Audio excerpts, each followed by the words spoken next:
સો hi guys, good morning. સૂર્યને જોઈને મેં મારા દિવસની શરૂઆત કરી દીધી છે અને પહેલાં જ મેં બનાવી દીધી ગરમા ગરમ ચા, કેમ કે ચા વગર તો મારો દિવસ ઉગે જ નહીં. ચા ને ખારી ખાઈને પછી હું ગઈ નાહવા, નાહીને પછી હું હવે થઈશ રેડી. સો ગાઈઝ, બધાનું મારા મિની બ્લોગમાં તમારું બધા હાર્દિક સ્વાગત છે. તમને મારા વિડીયો ગમે તો લાઈક શેર સબસ્ક્રાઈબ કરવાનું ભૂલતા નહીં. પછી મેં મારા વાળ હમણાં સ્ટ્રેટ કરાયા તો બી બગડી ગયા છે, તમે જોઈ શકો છો. અને કેવા લાગે છે મને કોમેન્ટમાં જરૂર કહેજો. અને પછી મેં સૂર્યદાદાને જલ અર્પણ કરી દીધું અને પછી મેં તુલસી બી ઉગાડવા મૂકીશ, તેમાં બી મેં પાણી એડ કરી દીધું એટલે ફટાફટ મારી તુલસી ઉગી જાય. અને પછી મેં કર્યું દીવાબત્તી પહેલાં કરવી જ પડે, માતાજીને નમ્યા વગર આપણે બીજું કંઈ કામ કરતા જ નથી. પછી મેં કરી દીધી દીવાબત્તી.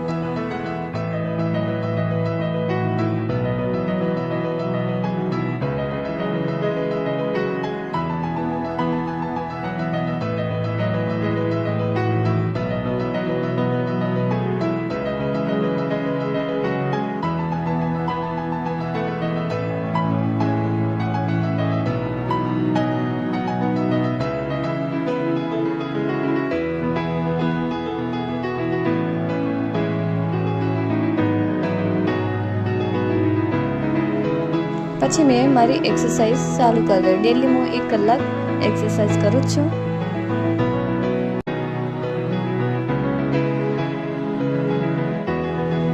પછી મારી ભત્રીજી આવી છે, મારા ભાઈને બધા, તો અમે બંને એક્સરસાઇઝ કરતાં કરતાં ડાન્સ કરતા હતા.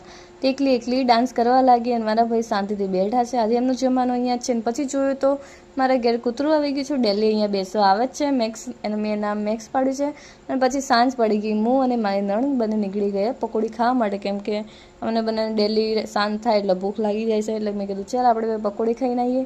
પછી અમે અમારી એક્ટિવા લઈને નીકળી ગયા પકોડી ખાવા માટે. ત્યાં પહોંચીને પછી મસ્તનું લસણના પાણી વળી અમે પકોડી ખાધી.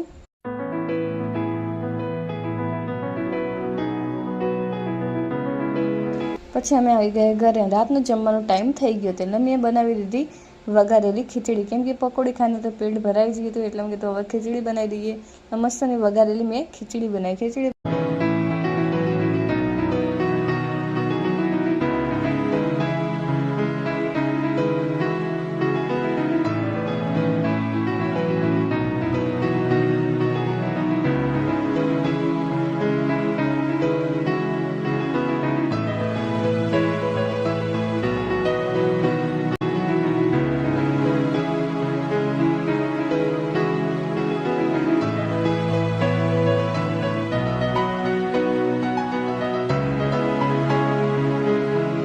સો ગાઈસ, સરસ મજાની મારી વઘારેલી ખીચડી તૈયાર થઈ ગઈ છે. પછી અમે બંને બેસી ગયા જમવા માટે. ના બી જમતા ફોન જોવે છે.